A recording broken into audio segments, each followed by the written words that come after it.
Hello everyone, welcome to another video of mine. It's Commander Belay, and this is another Chelsea transfer journey video for you guys, where I speak about three main topics. The first one does regard FFP, financial fair play, and how that could impact the rest of football, especially European football, but how that could positively impact Roman Abramovich and our spending plans for this mega summer window. Can you speak about the latest on Benjamin Chilwell and the left back update, left back situation from none other than Fabrizio Romano, the Italian journalist, and we'll also be finishing off on Kai Havertz and how Leroy Sane could be the architect to engineer the move for Kai Havertz to come to Chelsea. But before I get into all of that, make sure you hit the like button, subscribe, hit the bell notification, and comment down below your thoughts on each topic that I speak about.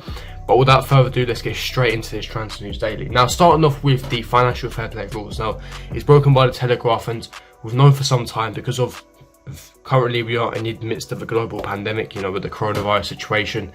It has impacted football exponentially, economically, financially.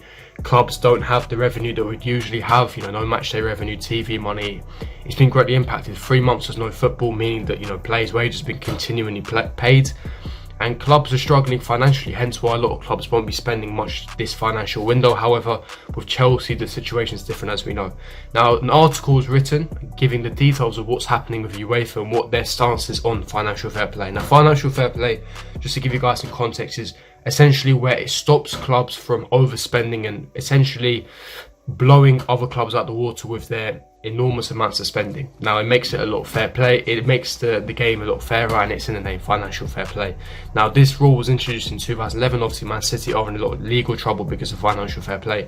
You can spend a lot of money. The idea is with financial fair play is any club can spend whatever they want. If you want to spend £500 million, £600 million in a specific summer window, you can do that, but you have to balance the books from either that shirt sales, revenue, merchandise, etc., player sales. These things, as long as you balance the books, you are fine over a 3-year period. If you balance the books over a 3-year period, then you are in the regulations within financial FFP, financial fair play. Now, Man City are in trouble because the reason why a club like Man United will never ever get into financial fair play trouble is because they're one of the biggest clubs in the world. They sell huge amounts of merchandise, they make a lot of money in player sales. So if you spend £400 million, but in a 3-year period you make up that £400 million, you are within the rules of FFP, and therefore you'd never get into legal trouble. So that's essentially summing up what FFP is. Now, what's happening this summer is because of the global pandemic, UEFA are relaxing the financial fair play rules amid the pandemic. Now, obviously, UEFA, the headquarters are in Switzerland, has opted to temporarily soften its financial fair play rules to help clubs impacted by the economic fallout of the coronavirus crisis. European football's governing body announced on Thursday. FFP rules mean that over a 3-year period, which I just mentioned, clubs competing in European competition are not permitted to lose more than £30 million, which is equivalent to about 33 million American dollars. However, given the damage done to the footballing economy by the interruption to the sport caused by the pandemic, UEFA has agreed to a loosening of the rules, which it says aim at addressing the actual problem, which is revenue shortfall due to the COVID-19 and not the financial mismanagement.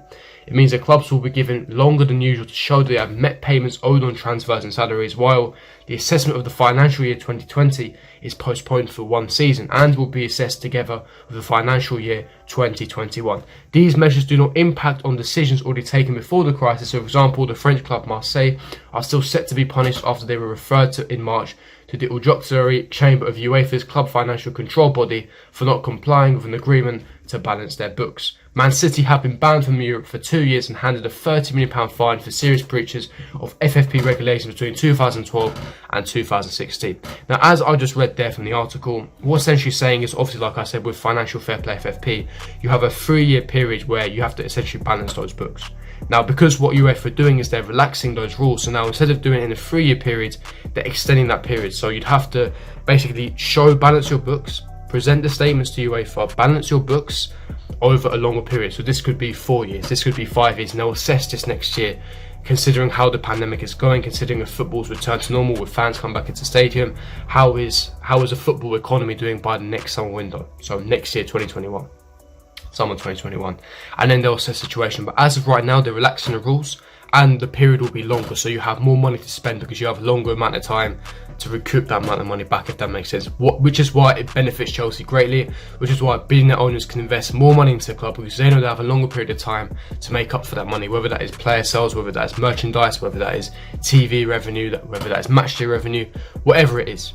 Now, why does this affect Chelsea? Now, obviously, this affects Chelsea because what Chelsea are doing, especially with Bruno and Sky, is very smart and intellectual. Now, the financial year closes on the 30th of June of this month. The 1st of July is the end of the financial year. Now, we already signed Hakim Ziyech and Timo Werner, so it shuts the financial year. During this financial year, we sold Alvaro Morata, Eden Hazard, Pulisic to Atalanta, Ola Aina, David Luiz, so we made a ton of money in player revenues. Now, by signing Hakim Ziyech and Timo Werner, that shuts the financial year, and the 1st of July will start a new financial year, hence why we can spend enormous amounts when it comes to 1st of July. And with the transfer window being extended, or shifted should I say, it gives a longer opportunity to spend money, which is a very smart move by the club financial move. Now, with Rowan Abramovich being able to input more of his money, we can now make more marquee signings in the summer window, whether that is Kai Havertz, whether that is Ben Chilwell, whether that is another midfielder, whether that is, a centre-back or another striker, whatever it is, or a goalkeeper. We have more money to splash, we have more money to spend because we haven't got that worry of FFP because we have a longer period of time to balance those books, if that makes sense. And obviously, with the financial year closing on the 30th of June, we've already signed Hakim Ziyech and Timo Werner, so that's already shut for the financial year, so we can start a new chapter, a new book. So it's very smart from the club, and this means that we can invest heavily. And what I'm trying to tell you guys is to expect a mega summer this window. Expect a huge transfer window where we're going to spend loads of money because we have a billionaire owner, FFP is relaxed, and other clubs are unable to spend the same amounts that we can. So it's promising, it's looking good, and just be prepared, be excited. As Chelsea fans, I'm telling you right now, be excited because we have a massive summer coming up ahead. But getting into the next story, I really want to talk about Ben Chilwell and give you guys a left back update. Now, it was broken by none other than Fabrizio Romano a couple of days ago, and obviously after the official announcement by the football club regarding Timo Werner, Chelsea are now working on signing a left back. Benjamin Chilwell is the priority, but it won't be easy. Advanced talks continue. Now, obviously, Chelsea are in the left-back hunt. It's one of our major positions that we want strengthening, and Lampard wants strengthening. We know that Lampard's first choice is Chilwell, and we know that Chilwell wants Chelsea. That's not new news. That's relatively old news. Every Chelsea fan that's not been living under a rock knows this information. Now, obviously, we know Fabrizio Romano is reliable, and what's key here is what he's saying is they're now working on signing a left-back, and he's the next signing Chelsea want to make. So it's basically implying that, left back situation we're looking at heavily. Now, we know that Ben Chilwell is the first choice and Tagliafico and Alex Telles are backups to be looked at, which are a lot cheaper alternatives. Now, with Chilwell, I generally don't believe this deal will go through. Now, the reason why I don't believe it is because, yes, the club wants him and it's Lampard's first choice. He's homegrown. He fits the homegrown quota. But the problem here is the financial side. Leicester City don't want to sell Chilwell. He's one of their prized assets, and they're commanding between 17 and 85 million pounds. Mourinho and Sky and the Chelsea hierarchy don't want to go above 45 to 50 million pounds. So there's that big, massive gap in valuation. Now, obviously, they could negotiate, and that's going to take time. There's no release clause compared to a Ziyech or Timo Werner, so it's going to take a lot of time, which is why this will drag on to weeks and weeks. But there's going to be that gap, and I think that gap is too big for an agreement to be reached, if I'm being frank and honest. That's why I believe that Tagliafico and Telles are more realistic options, and I personally believe Telles and Tagliafico are much better fullbacks than Chilwell. More experienced, Champions League experienced, quicker, suited to our system more, and I think they're all round better left backs in my personal opinion, and bigger names. So I think that we will end up signing a Tagliafico or Telles, but talks are continuing, and Chilwell is not dead in the water. That's what I want to stress. We are still going for Ben Chilwell, and this is still a possibility that we can sign Chilwell. And as Fabrizio Romano states, talks are continuing. We're still negotiating with Leicester, and don't expect anything major to happen between now and the end of the season. The Premier League is back. We're returning to Aston Villa tomorrow. It's exciting. I'm really happy football's back. I've been watching every game since, and obviously expect more noise when the season ends. So that's the left back update for you guys. Now, getting into final report of the day, that is regarding Kai Havertz. Now, why have I got Leroy Sane in the thumbnail? The reason why I got Leroy Sane in the thumbnail, he is going to be crucial to this. Now, I told you guys a couple of days ago that Bayern Munich looks like they've pulled out the race for Leroy Sane. There's many reasons for this, and the first main reason, obviously, like I said, Leroy Sane is their first choice priority. Now, what's major news here is it was confirmed yesterday by Pep Guardiola in a press conference, and major outlets coming out of Manchester City saying that they have offered a brand new lucrative contract to Leroy Sane. Leroy Sane has officially turned down that lucrative contract, and he wants to leave Manchester City this summer. Now we know Leroy Sane has 1 year left on his contract, and they've already had a £35 million bid rejected from Bayern Munich. Man City looking at about £55 million, and with 1 year left on his contract, looking like Leroy Sane will be moving to Bayern Munich. Now obviously Leroy Sane is Bayern Munich's priority, and on top of that they are looking for a right back to compete with Havertz, as I mentioned in previous videos. Now obviously that means yes, they would love Kai Havertz's German generational talent, but they don't believe it's financially realistic, especially during COVID-19 times and the performances of Thomas Müller, who plays a similar position, that it's really justified to splash near €100 million on Kai Havertz.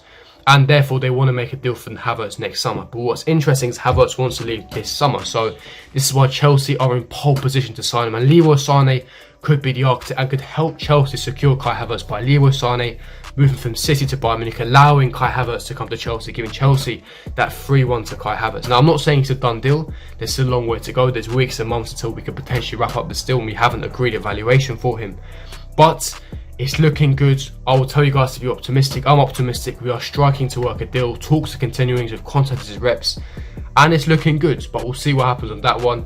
I'm going to wrap up the Chelsea transfer news early for you guys. If you did enjoy this video, smash the like button, subscribe, hit the bell notification. I'll see you guys for my next video.